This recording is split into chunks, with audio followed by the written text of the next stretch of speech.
हमारा टॉपिक है XML DTD और हम अब इसकी कुछ डिटेल्स डिस्कस करेंगे। डीटीडी का आपने डेमो एक देख लिया है, अब इसकी कुछ डिटेल्स हैं। The DTD above is interpreted like this: exclamation doc type note defines that the root element of the document is note. Exclamation element note defines that the note element must contain the elements to, from, heading and body. तो in fact वो demo पे भी मैं इसी चीज़ को explain कर रहा था कि आपका नोड एलिमेंट जो है उसके अंदर ये चाइल्ड एलिमेंट होने चाहिए। तो डीटीडी बेसिकली इस एक्सएमएल डॉक्यूमेंट के स्ट्रक्चर को डिफाइन कर रही है। Exclamation element, the two element to be of type PC data, element the form element to be of type PC data. PC data means parsable character data. It means simple string. जो हम generally string को जानते हैं, तो PC data जो है actually parsable character data को कहा जा रहा है। तो यहाँ पर हमें पता लग रहा है कि from element जो है वो भी एक parsable character data है, heading element जो है वो भी एक parsable character data है, body जो है वो भी एक parsable character data है। It means कि डीटीडी में ये टाइप्स मेंशन कर दी गई हैं। अगर एक्सएमएल में इसके अलावा इन एलिमेंट्स के अंदर इसके अलावा कुछ डाटा आया तो ये वैलिडेट नहीं होगी। तो डीटीडी में हम इवन डाटा के बारे में भी मेंशन कर रहे हैं कि एलिमेंट्स के अंदर किस तरह का डाटा आ सकता है, और एक्सएमएल में वही डाटा पोजेस किया जाएगा जो कि उसकी डीटीडी मेंशन कर रही है। अगर ये मिसमैच होगा तो आपकी एक्सएमएल फाइल इनवैलिड हो जाएगी। Using DTT for entity declaration, a doc type declaration can also be used to define special characters and special strings. जैसे कि हमने एक दूसरी एग्जांपल देखी थी जिसमें हमने फाइल जो है उसमें डीटीडी एम्बेड कर दी थी।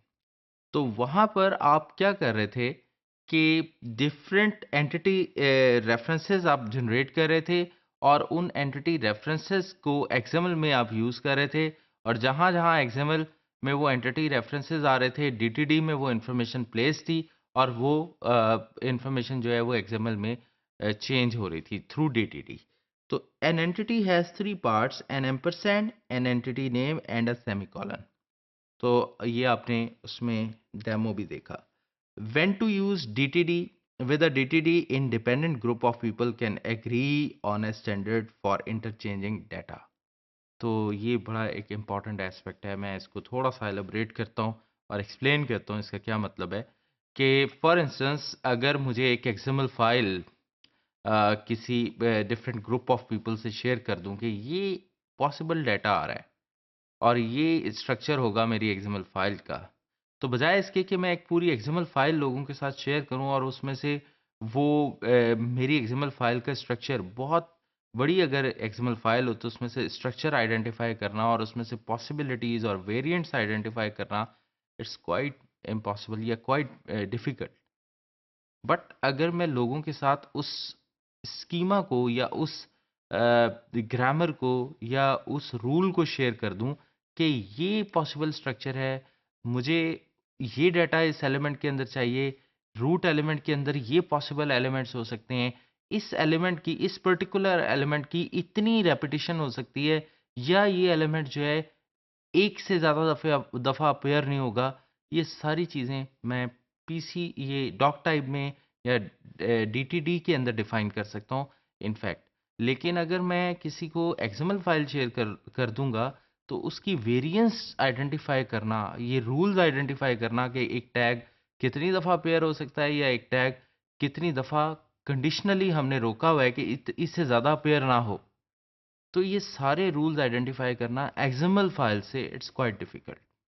बट डीटीडी के अंदर ये रूल्स जो हैं हम सिंबॉलिकली डिफाइन करते हैं और वो सेल्फ एक्सप्लेनेटरी होती है, और इससे एक डेवलपर को जो कि एक डिफरेंट प्लेटफॉर्म्स पे काम कर रहे हैं उन सबको एक इंफॉर्मेशन शेयर हो जाती है, और वो अपना जो भी एक्सएमएल रीडिंग का या एक्सएमएल पार्सर जो भी लिख रहे होते हैं वो उस डीटीडी को जहन में रखते हुए कम्युनिकेशन प्लान करते हैं। with a DTD, you can verify that the data you receive from the outside world is valid. और DTD से ही आप जो आपको XML रिसीव हुई है, अगर वो वैलिडेट हो जाती है, तो आपको पता लग जाता है कि ये वैलिड है या इनवैलिड है। तो ये बड़ा एक बेहतर यानी अप्रोच है DTD को फॉलो करना या DTD को वैलिडेट करवाना XML के साथ। तो इससे प्रोग्रामर्स को बहुत ज़्यादा फैसिलिटेट होते हैं वो, और उन्हें एक बड़ी ह्यूज फाइल में से पॉसिबिलिटीज़ को आइडेंटिफाई करने की ज़रूरत नहीं है, बल्कि ग्रामर रूल्स DTD से ही मिल जाते हैं हमें। तो स्कीमेटिक इन्फॉर्मेशन सारी की सारी स्कीमा इन्फॉर्मेशन जो है एक XML की, वो DTD कंटेन कर रही होती है।